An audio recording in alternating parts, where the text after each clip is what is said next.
From Ramani Ranjan Khuntia. Today we will discuss about the inhaling and exhaling practice at the time of exercise.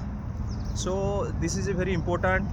We have to ensure good and inhaling and exhaling practice to good effect in our body, in our nasal systems, in our health and our lungs.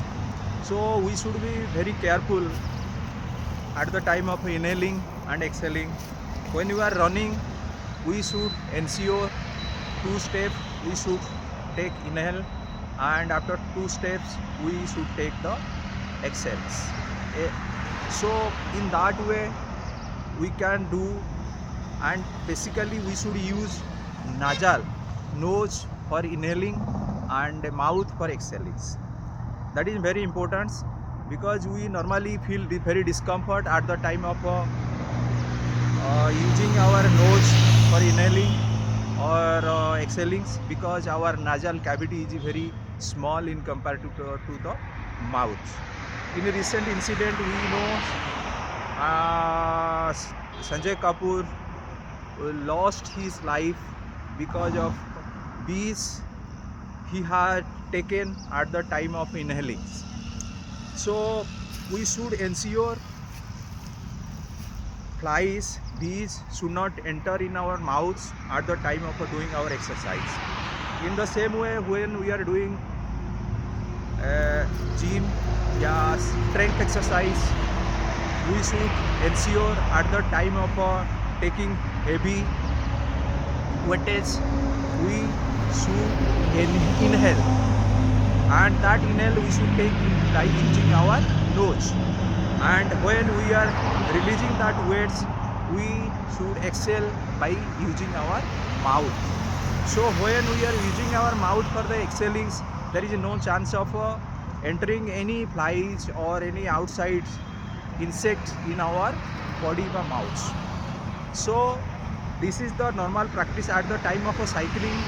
We should ensure both inhaling and exhaling should be by using our nose instead of mouth. In the same way, when you are doing stretching exercise and very yoga, at the time we should maintain very cool inhaling practice and exhaling practice. We should ensure all our activities should be by using nose, not mouth.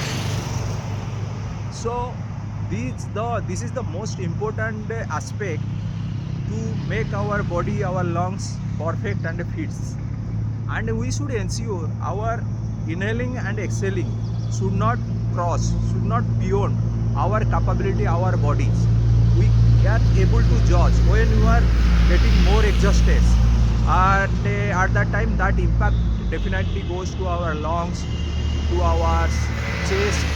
So inhaling and exhaling, it should be maintained very symmetrically ways. That should not be in a high or low, and we are the right person to judge what should be the counting for inhaling and exhaling. So at the time of exercise, at the time of doing any physical activities, we should ensure what is our capability and with which strength we can do that exercise, and that is the most important things in our day-to-day exercise. Because if you are not doing properly inhaling and exhaling, that will impact our body, mind, so our respiratory systems, our veins. So when we are thinking about by doing exercise we will get a lot of benefits, but if you are not practicing proper inhaling and exhaling, so that will impact our body and mind also.